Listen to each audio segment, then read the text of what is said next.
సర్వశక్తిమంతుడైన దేవుని పేరట మీ అందరికీ శుభాభివందనములు తెలియజేసుకుంటున్నాను. జీసస్ న్యూ క్రియేషన్ మినిస్ట్రీస్ ద్వారా ఈ రీతిగా ప్రతిరోజు ఆత్మీయ అనుదినాహారముని మీతో పంచుకోవడానికి దేవుడిస్తున్నటువంటి కృపను బట్టి దేవునికి అనలేని కృతజ్ఞతలు. ప్రియ సహోదరులరా, ఎలా ఉన్నారు? అందరూ బాగున్నారా? మీరందరూ దేవుని రాకడకు సిద్ధపడుతున్నారని, ప్రార్థనలో ఎదుగుతున్నారని మేము నమ్ముచున్నాం. దేవుని రాకడ అతి సమీపంగా ఉంది. మనము సిద్ధపడాలి.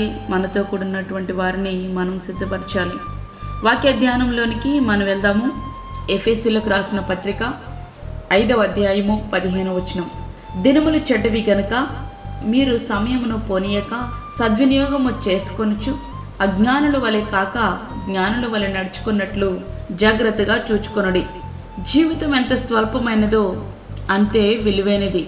కాలు జారితే వెనక్కి తీసుకుని వచ్చు, కాలం దాటిపోతే మాత్రం అదప్పటికీ సాధ్యం కాదు. గడియారపు ముళ్ళులు తిరిగిన చోటే తిరుగుతాయి, కానీ గతించిన కాలంలో ఒక్క సెకండ్ కూడా వెనక్కి తెచ్చుకోలేము. అయితే మనం ధనాన్ని ఎట్లా సద్వినియోగం చేసుకోవాలో అవగాహన కలిగి ఉన్నాము, కానీ సమయాన్ని గూర్చిన అవగాహన మాత్రం మనలో లేనే లేదు. చాలా ఎక్కువ మంది 24 గంటలు మాకు సరిపోవట్లేదు అని అంటూ ఉంటారు. వీరు వ్యర్థమైన చాటింగ్స్, గాసిప్స్, వ్యర్థమైన కార్యకలాపాలతో ఊహల లోకంలో విహరిస్తూ గాలిలో మేడలు కడుతూ సమయాన్నంతా వ్యర్థముగా వెళ్ళబుచ్చుతూ ఉంటారు. ఎండమావులకే ఎంత పరిగెత్తినా దాహం ఎట్లా తీరదో అట్లానే వీరికి రోజుకు 48 గంటలైనా సమయము చాలదు. ఊహల లోకానికి అలవాటు పడితే వాస్తవికంగా నువ్వు జీవించలేవు. నీ ఊహలకు కూడా తప్పక హద్దులుండాలి. నీవనొచ్చు, లేదు నేను నా కుటుంబం కొరకు కష్టపడుతున్నాను అని. నిజంగా అభినందనీయమే. అయితే నీకొక సూటి ప్రశ్న. దేవుడు నీకు ఇచ్చిన సమయంలో నీవు దేవునితో గడిపే సమయం ఎంత? కొందరికేమో 24 గంటలు చాలట్లేదంటే మరికొందరికేమో టైం పాస్ అవ్వట్లేదట. అంటే వీళ్ళకు చేయడానికి పనంటూ ఏదీ లేదేమో. అట్లా అనేమి కాదు, కానీ పని చేయడానికి వారు ఇష్టపడరు. మొహమాటం లేకుండా చెప్పాలంటే వీరు సోమరులు. ఇంకా నిద్రపోదాం, ఇంకా కొంచెం కునుకుదాం, ఇంకా నిద్రపోదాం అంటూ వారి సమయాన్ని వృధా చేస్తారు.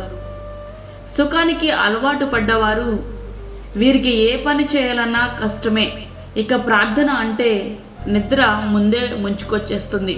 అయితే మన జీవితంలో గతించిన ప్రతి క్షణం మనలను మరణానికి మరింత దగ్గర చేరుస్తుంది. దినములు చెడ్డవి.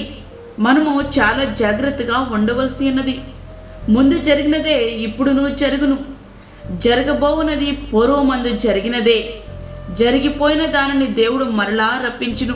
ప్రసంగి 3వ అధ్యాయము 15వ వచనం. దీనిని బట్టి కాలం ఒక చట్రంలో తిరుగుతున్నట్లు అనిపిస్తుంది. విచారం ఏమిటంటే మన ఆధ్యాత్మిక జీవితాలు కూడా గడియారపు ముళ్ళు వలె ఒక చట్రంలో తిరుగుతున్నాయి. పాపము చేయడం, పశ్చాత్తాపడడం, కొంత విరామం తర్వాత విడిచిపెట్టిన పాపాన్ని మరలా చేయడం, మరలా పశ్చాత్తాపడడం. పాపము పశ్చాత్తాపం ఒకదానికి మరొకటి మన ఆధ్యాత్మిక చట్రంలో తిరుగుతూనే ఉన్నాయి తప్ప కొంచెమైనను ఆధ్యాత్మిక పురోగతి ఎక్కడ కనబడడం లేదు. ప్రియ స్నేహితుడా, బోధకులుగా ఉండవలసిన మనము మొదట మూల పాఠములు కూడా తెలియని స్థితిలో జీవించాల్సి వస్తుంది. కాలమును బట్టి చూచితే మీరు బోధకులుగా ఉండవలసిన వారి ఉండగా దేవోక్తులలో మొదటి మూల పాఠములను ఒకడు మీకు మరలా బోధింపవలసి వచ్చెను. మీరు పాలు త్రాగవలసిన వారే గాని బలమైన ఆహారము తినగలిగిన వారు కారు. హెబ్రీ 5వ అధ్యాయము 12వ వచనం. అందుకే నిరీక్షణతో కదం తొక్కాల్సిన మనం నిరాశతో కాలాన్ని వెళ్ళబుచ్చవలసి వస్తుంది. చాలామంది క్రైస్తవులు తప్పులు చేయడానికి అంతగా భయపడడం లేదు. దేవుని కృప క్షమాపణతో బ్రతికిపోవచ్చని ధైర్యం తెచ్చేసుకుంటున్నారు. అవును ప్రియ స్నేహితుడా, తప్పు చేయడానికి ముందు వ్యర్థం చేసుకున్న సమయం చేసేటప్పుడు కరిగిపోయిన కాలం, చేసిన తర్వాత వాటి ప్రతిఫలాలు అనుభవిస్తూ పోగొట్టుకుంటున్నటువంటి కాలం, ఇట్లా మన జీవితంలోని అమూల్యమైన సమయం ఎంతగా నిర్వీర్యమైపోతుంది. మనము పోకిరి చేష్టలు, దురాశలు, మద్యపానము, అల్లరితో కూడిన ఆటపాటలు, త్రాగుబోతుల విందులు, చేయతగని విగ్రహ పూజలు మొదలైన వాటి యందు నడుచుకొనుచు అన్యజనుల ఇష్టము నెరవేర్చుచుండుటకు గతించిన కాలమే చాలును. 1 పేతురు 4:3. ప్రియ స్నేహితుడా, వాక్యం వింటున్నటువంటి ప్రియమైన దేవుని బిడ్డ, జీవిత యాత్రలో తెలియక తప్పిపోవుట సుదీర్ఘమైన పయనములో మురికి అంటించుకొనుటయే.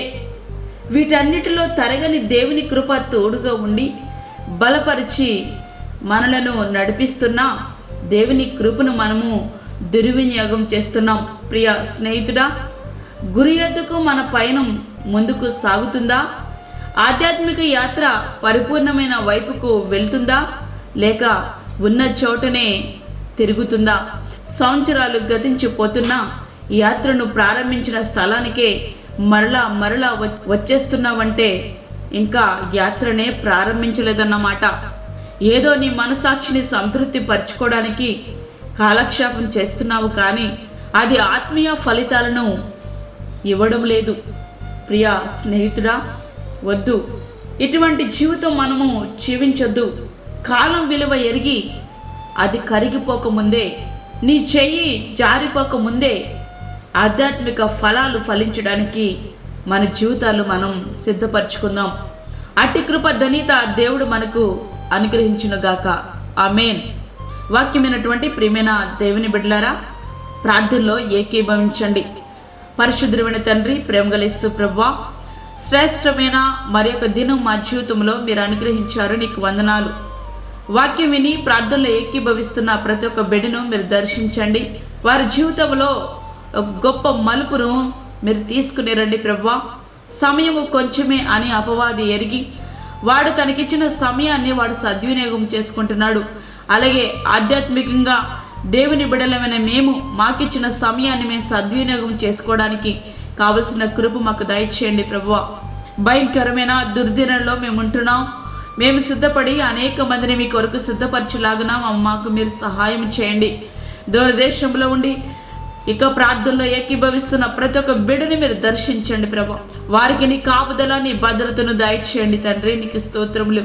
ఈ దినమంతా నీ సన్నిధిని దయచేసి ఏ తెగులు, ఏ శోధన మా గుడారాలకి సమీపించకుండా నీ కాపుదల మాకు దయచేసి మమ్మల్ని భద్రపరచమని, మాకు కాదు యెహోవా, మాకు కాదు, సమస్త మహిమ ప్రభావం మీకు ఆరోపించుకుంటూ యేసు పరిశుద్ధ నామమున అడిగి వేడుకుంటున్నాము తండ్రి.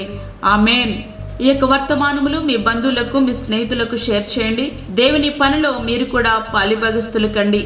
అదేవిధంగా మీ ప్రార్థన అవసరతలు మాకు తెలియచేయండి. మా ఫోన్ నెంబర్ 9177377559. దేవుడు మిమ్మును మీ కుటుంబమును దీవించునుగాక. ఆమేన్. దేవుని సేవలో మీ సహోదరి అన్నామణి సాల్మన్. మా ఛానల్ని సబ్స్క్రైబ్ చేయండి, షేర్ చేయండి, లైక్ చేయండి.